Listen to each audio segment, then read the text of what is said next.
everyone, welcome back. It's Melanie, your She Shed Scrapper. So today we are here with another 2-page Christmas layout. I know Christmas is over, but I struggled for a little bit to kind of get remotivated to scrapbook and kind of still was in the Christmas spirit, so decided to continue on with Christmas. So I have this stocking cut file from Paige Evans. I will link her Facebook group down below because a lot of times she'll put free cut files in there.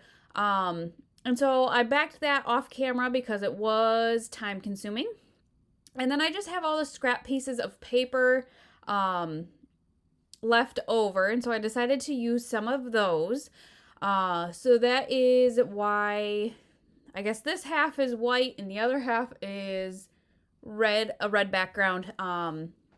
But I wanted to kind of use the white, and then I realized that the stockings blend into the white way too much. I was hoping it didn't, but it did, and so I needed to figure out something to do kind of there.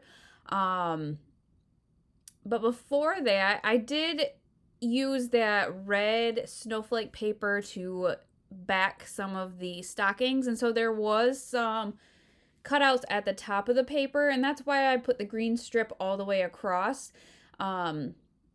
just to cover up and make it completely 12 by 12 again. And then I decided I wanted something else, another strip below the green, and so I did that plaid. And then here's where I figure, I need to figure out something to do with the middle so the stockings kind of stand out a little bit more. And so what I did, I just used the 2 papers that I had at the top and made a couple different strips towards the middle.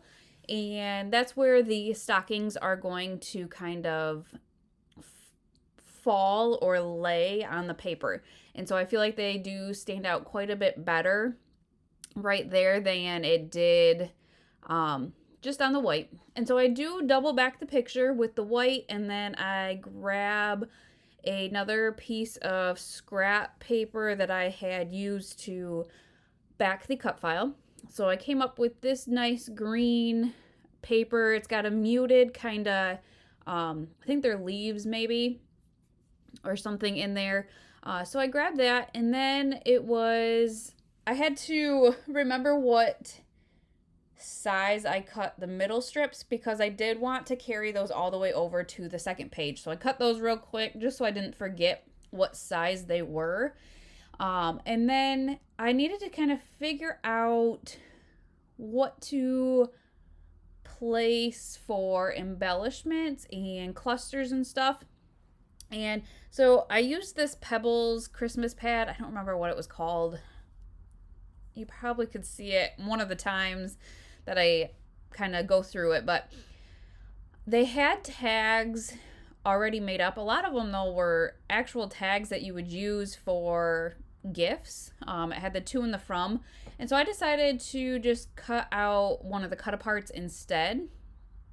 And so I used this just Merry Christmas cut apart here and backed it with the red opposite of, the green backing with the picture. So I placed that there. I really don't think I embellished this half of the layout very much. So once I get everything kind of glued, I do kind of angle the cut apart there and fill in that half of the kind of white space. And then I did pull out of my Christmas stash some of the brighter red stickers and embellishments. I do really like the deep green and the deep reds for Christmas, but I decided to go with this collection, and so I wanted, the embellishments to kind of coordinate with the colors. So I tried to pick the ones that had the brighter greens, the brighter reds, just so that they kind of coordinated. So there were a couple of those floral stickers that I added to the top left, and then I just kind of had this tab that I found that I thought was kind of cute, and grabbed out some Christmas colored enamel dots and just added those to kind of both sides there. And I thought that made a nice triangle with the ornament cut file. And so that's kind of just how page 1 ends up. And then page 2, I just wanted to carry across the strips of at the top and in the middle, just so it kind of coordinates a little bit. And honestly, I almost like these pages better when they're together than separate.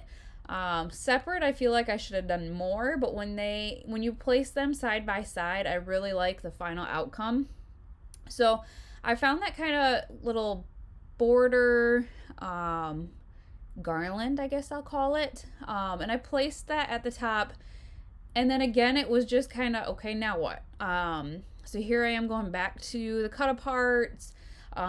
Those ones were the tags, and I just didn't find anything that I really loved.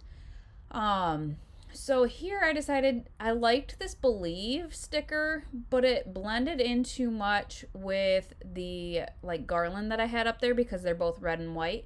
So I thought maybe I would try to fussy cut the green, and decided, you know what, I really don't like that. So I put that back. I was just trying to do something different. And so then I kind of gave up with the embellishing and just started backing the pictures. Again, I double backed the pictures. I have these two touching. I don't have any white space in between these ones.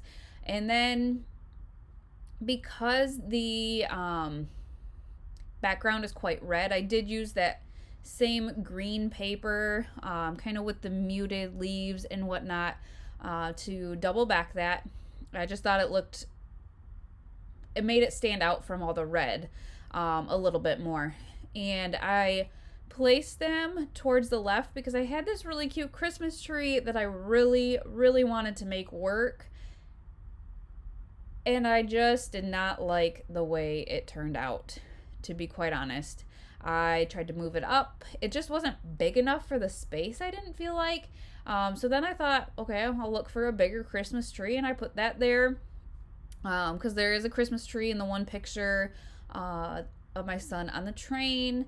And so then I decided, well, I'll look at some of the chipboard, and I found some snowflakes that I wanted to look like they were kind of falling, but they were more in a circular shape than an actual snowflake. I didn't like that either. So I do end up changing that. I had quite a bit of space down in the bottom.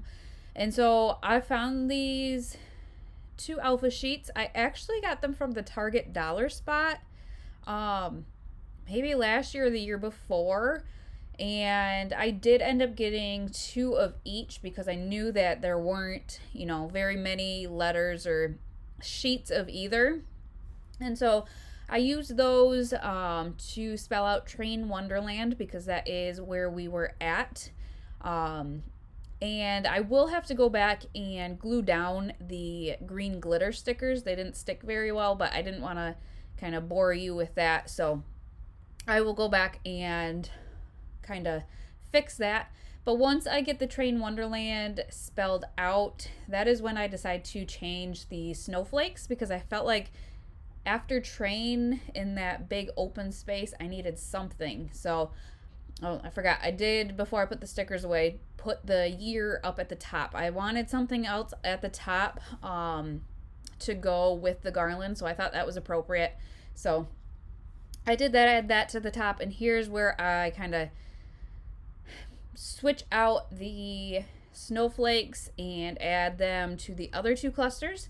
And then I decided I didn't really like the Christmas tree there either. This was like a, trial and error layout for sure. So I peeled that up, stuck it back on the sticker sheet, and went searching again. I was really hoping to use one of those tags in there, and there just was not one that I wanted to use. A lot of them said Merry Christmas, and I already had that on the first page, and so I didn't want to duplicate that. And most of them were red, the ones I would have used. and that would have just blended in as well. So what I decided to do, I went back and to the cut aparts and found a cut apart that said Merry and Bright, and I made my own tag. Here you can see me doing like my measurements and everything, like I knew what I was doing. I think it worked. I think it looks even, and so then I did use my hole punch to actually make a hole in the poinsettia, but I think I put an enamel dot over top of that hole anyways, but that is going to finish out the layout. So here are some of the close-ups, and I hope you guys enjoyed this layout, and we will see you next time. Thanks, guys.